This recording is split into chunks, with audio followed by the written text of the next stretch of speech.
Welcome back to the deep dive. We're doing something a little different today. Yeah. Usually we look at these big, broad trends, but today we are zooming all the way in. All the way. It is mid-February 2026 right now. The year is still fresh. The ground is still frozen in a lot of places, but we're casting our eyes forward. To next month. Yeah. March 2026. And specifically, we're looking at a forecast that is honestly kind of intense. We're looking at the sign of Taurus. It is a massive, massive month for the bull. If you have Taurus placements, sun, moon, rising, or even if you just have people in your life who are Taurus, this is a critical deep dive. The title of the forecast we're looking at is The Transmutation of Fixed Earth. Now, I have to be honest with you, that title makes me a little nervous. I get that. Transmutation sounds painful. It sounds like something being burned down to be built back up. It can be, but it's also necessary. Let's back up for a second and talk about what fixed Earth actually means, because that's the core identity of Taurus. Right. When I think of Taurus, I think of the builder, the anchor. Exactly. Think of a mountain. A mountain is valuable because it does not move. It is reliable. It is solid. That is fixed Earth. Okay. Taurus is ruled by Venus, so it craves stability, predictability, comfort, beauty. They want to know that the ground beneath their feet is going to be there tomorrow and the day after and 10 years from now. They're the ones who book the vacation 6 months in advance and look up the menu before they get to the restaurant. Precisely. And that is exactly where the tension of this deep dive lies. Okay. Because according to the source material, March 2026 is fundamentally unpredictable. The cosmic weather is basically conspiring to shake that solid ground. So you have a mountain. You have a mountain, but the weather forecast is calling for an earthquake and a flood simultaneously. That sounds stressful. Looking at the notes here, we have some absolute heavy hitters involved. We've got Saturn and Neptune doing this weird dance. We've got a massive lunar eclipse. It feels like the universe is saying, okay, Taurus, you like stability. Let's see how you handle a total renovation. Renovation is a great word for it, because if renovation is messy, it's loud, you have dust everywhere, and you can't use your kitchen. It disrupts your routine. It totally disrupts your routine. Yeah. But the end result, it's usually something stronger, more valuable, and more aligned with who you are now, not who you were 20 years ago. So our mission today is to help you, the listener, navigate this construction zone. We're going to break it down room by room: social life, romance, private healing, and finally, money. Let's start with the social sector. The sources highlight this as the social shakeup. Astrologically, we're looking at the 11th house. Okay, let's pause on the 11th house for a second. In plain English, what are we actually talking about here? Is this just your drinking buddies? It's your drinking buddies, but it's so much more than that. The 11th house is your network. Right. It's the groups you belong to, your professional circles, and interestingly, it's also your long-term hopes and dreams. It's the future you that is supported by the people around you. And right now, for Taurus, this house is hosting two very different, very conflicting guests, Saturn and Neptune. We've talked about these two before. Saturn is the strict dad, the rule maker, and Neptune is the fog, the dream. Right. Saturn is reality, structure, and integrity. Neptune is dissolution, dreams, and, confusion. So, Having them in the same room is like having a building inspector walk into a steam room. It's hard to see what's actually solid. so how does that play out for a Taurus in March? Well, Saturn is the heavy hand here. It's asking a ruthless question. Who truly belongs in your future? Saturn is auditing your friend group. That sounds intense, auditing your friends. It is. But think about the Taurus nature. They're loyal. Fixed Earth is incredibly loyal. Sometimes a Taurus will stay in a friendship, a professional network, or a community organization just because they've been there for 10 years. Not because it feeds them. Not because it feeds them, but because they are the reliable one. Oh, I feel that. That we've been friends since high school, so I guess I have to tolerate this behavior vibe. Exactly that. Saturn is coming in and saying, cut that out. It forces you to look at the integrity of your connections. Does this person align with where you are going? And if not? If the answer is no, you are going to feel a sudden, cold distance, a structural failure in the friendship. But then you have Neptune there, too. So while Saturn is trying to draw these hard lines, Neptune is blurring them. That seems contradictory. It is the ultimate paradox. You might feel the urge to cut someone off, that's the Saturn part, but you're not entirely sure why. Or you can't quite see the full picture because of the fog, which is Neptune. The source material describes this as a dissolving dream. The notes mention that the listener might feel uncertain about their ultimate life goals during this. So on one hand, you're looking at your friends thinking, do I fit here? And on the other hand, you're looking at yourself thinking, wait, who am I even becoming? It creates a sense of vertigo. And for a fixed sign that wants a map, a fog is terrifying. The natural instinct for Taurus is to grab a flashlight, grab a megaphone, and try to force clarity. We need to have a talk right now and define this relationship. Or, I need to know if this networking group is worth my dues by Friday. Exactly. Yeah. But the advice in the forecast is the exact opposite, isn't it? It is. And this is the hardest instruction for the month. Do not force clarity. The strategy for March is to allow those old social structures to dissolve naturally. Don't fight to keep a dying dynamic alive, but don't try to aggressively build a new one yet either. So if a friend group chat goes silent, let it be silent. Let it be silent. If you don't get invited to the thing you usually get invited to, don't chase it. Okay. Saturn and Neptune are clearing the lot. Yeah. You have to let the demolition crew finish before you try to pour new concrete. If you build in the fog, you'll build it crooked. That is so hard to do, to just sit in the discomfort of, I don't know who my people are right now. It is incredibly hard. But remember the mountain metaphor. Yeah. The mountain is being reshaped. You can't cling to the loose rocks. Okay, so while the social life is in this weird, foggy demolition phase, the emotional and creative life is getting hit with something much more sharp and sudden. Much sharper. We need to talk about March 3rd. March 3rd, 2026. Put a big red circle on the calendar. We have a total lunar eclipse occurring in Virgo. And for Taurus, this falls in the 5th house. Now, we just talked about the 11th house of groups. The 5th house is the opposite of that, right? Right. This is the axis of the many versus the one. The 5th house is about your joy. It's romance, it's creativity, it's children, it's self-expression. It's the fun house. It's the place where you say, look at me, look at what I made. And a lunar eclipse isn't just a full moon. It's a full moon on steroids. A full moon illuminates, but lunar eclipse eclipses. It shadows things out to reveal what's hidden. It brings culminations, endings, and critical turning points. It's a pressure valve. It is a moment of maximum pressure that forces a release valve to pop. The source material calls this the emotional turning point. It says this marks a major shift where a creative project might end or a romantic relationship shifts significantly. And shifts significantly is doing a lot of heavy lifting there. If you've been dating someone and it's been stagnant, playing it safe, not really going anywhere, just comfortable. Yeah. This eclipse is going to blow that comfort zone apart. It's the fish or cut bait moment. It is. And this is where we have to talk about the pruning metaphor the source uses. Right. Because this eclipse is in Virgo, and Virgo is an earth sign like Taurus. It's practical. It's not destroying things just for chaos. It's gardening. Pruning usually implies cutting things off to make the plant better. But for a Taurus, cutting things off feels like loss. It feels like scarcity. That is the shadow of Taurus. The scarcity mindset.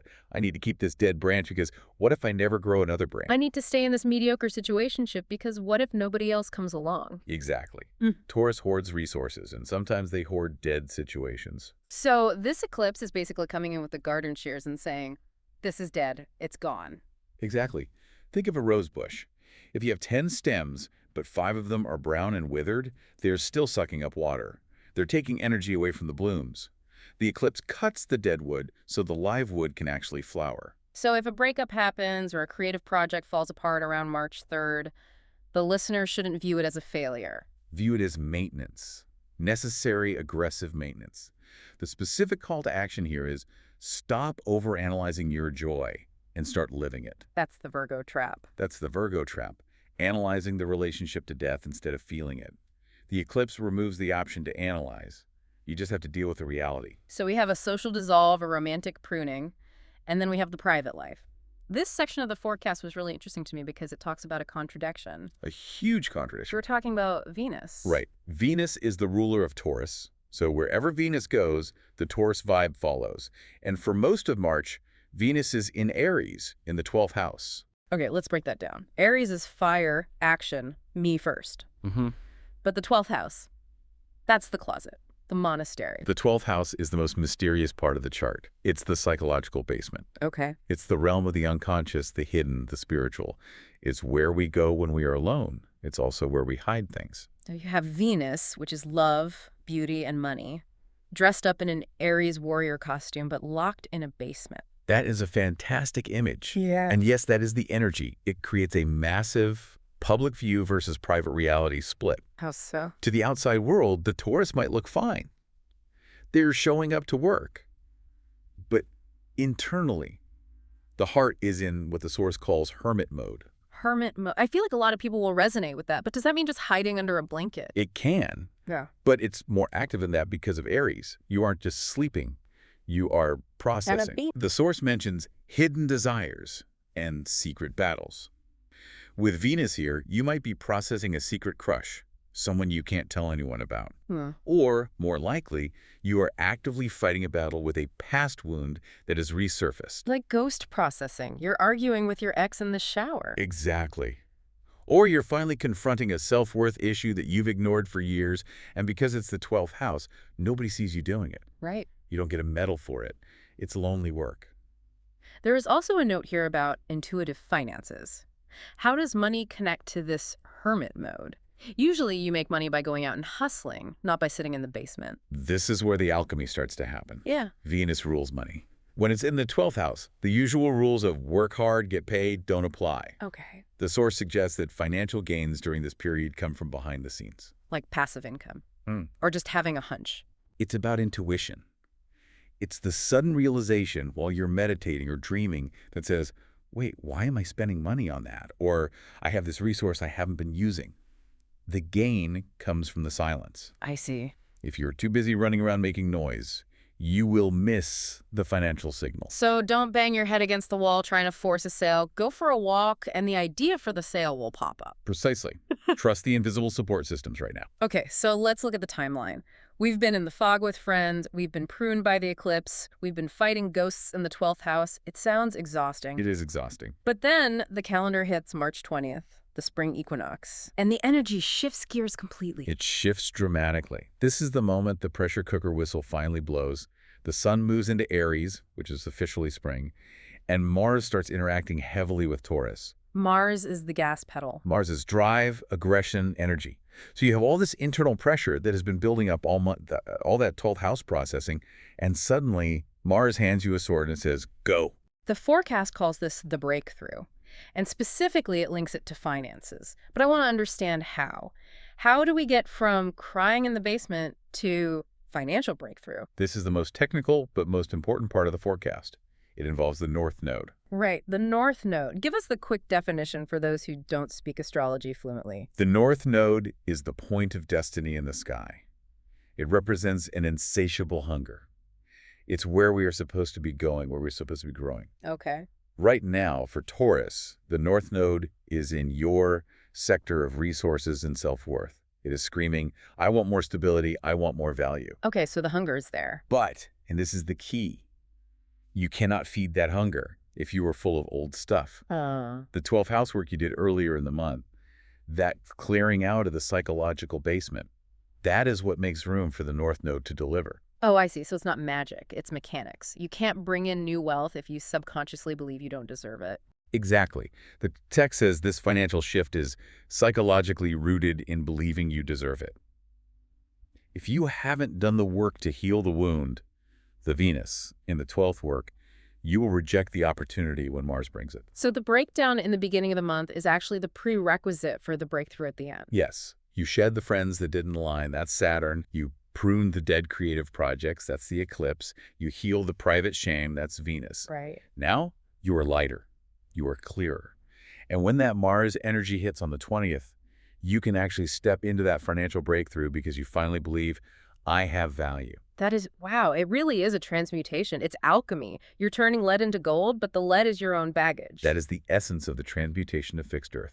You take the stubbornness, the heaviness of Earth, and you put it through the fire until it changes form.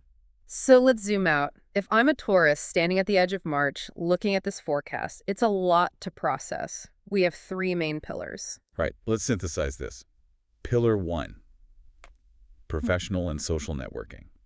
The strategy is let it dissolve. Don't force clarity in the fog. Pillar 2, creative and romantic life. The strategy is prune what doesn't grow, accept the eclipse endings as necessary gardening. Got it. And pillar 3, the private self. The strategy is do the inner work. Use that hermit mode to clear the blocks so you are ready for the Mars activation. And there is a very specific practical piece of advice here that I want to underscore. Do not rush into new contracts before the 20th. Please, if you take nothing else away from this deep dive, take that. With the fog of Neptune and the volatility of the eclipse, you do not have the full picture in the first half of the month. You just don't. You might think you do, but you don't. You're looking at the house through smoke. Let the eclipse clear the room first. Wait for the sun to move into Aries on the 20th. Wait for the dust to settle. It's like trying to buy a house while it's still on fire. Just wait for the fire department to finish. Exactly. The house will still be there. Or maybe you'll realize you didn't want that house anyway. This has been such a fascinating look at the energy coming up. It feels intense, I'm not going to lie. Intense and transformative is the vibe check from the source. It is intense. But for a Taurus, it is ultimately grounding. And I think that is the paradox we need to leave people with. Right. We started this by talking about the mountain, the fixed earth, the unmoving object. But this month, grounding seems to mean something different. It does. We talk about stability like it's a rock. A rock is stable because it doesn't move. But if a hurricane comes, a rock might get buried. Or if an earthquake hits, the rock cracks. So what's the alternative? The tree, a massive ancient oak tree. It is stable, but not because it's rigid. It's stable because it has roots. It can sway in the wind. It can lose its leaves, its foliage during a storm. It can get pruned, and it survives. Because the roots go deep. Because the roots go deep. This month is asking Taurus to stop trying to be a rock and start being a tree. You have to allow the seasonal change. You have to let the dead leaves, the old friends, the bad habits, the finished projects fall off. If you hold on to them, you're just catching more wind and risking toppling over. Exactly. The flexibility is the stability. So here's the question I want to leave you with today, and it's a big one. As you look at your life right now, your friends, your loves, your creative work, what part of your old life are you holding on to just because it's familiar? And ask yourself, is it fertile? Does it still grow fruit? No. Or are you holding on to it just because you are afraid of the empty space that would be left if you let it go? True stability isn't about never changing. It's about having the deep roots to endure the change. Good luck with the pruning, Taurus. We'll see you on the other side of the eclipse. See you there.